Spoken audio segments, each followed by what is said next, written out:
mondo ji chope telo?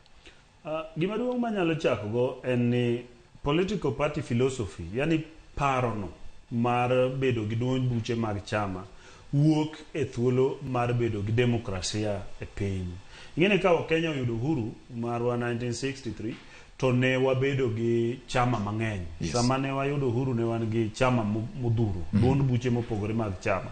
But kanogik 1969 ne Jomo Kenyatta kotelo ne Kenya ne gi loko katiba mwabedo gi chama achiel, mano kamano ketho chama mar KPU to gi chama mamoko, mano chaki 1966.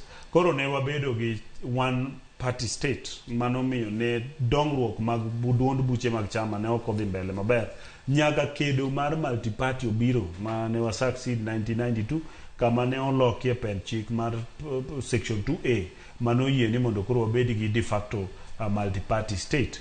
Mano no yawo thuolo ne duond buche. Koro an development mar political parties anyalo study from 1992 e Kenya ka nikech wabedo gi thuolo mang'eny mar ngaji mar siasa mane wanie duond bura achiel mar chama. Koro kichako 1992 kendo an anyalo ng'iye kwang'iyo kata oganda wa maluo kaka wasewuotho to oganda mar Kenya sama ne multi-party ochakore.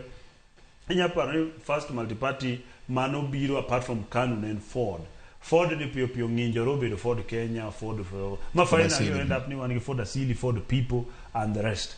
Magio se develop mwa work from Ford Kenya, wabedo LDP, LDP wadhi NDP, from NDP wabedo different political parties kako ganda wa.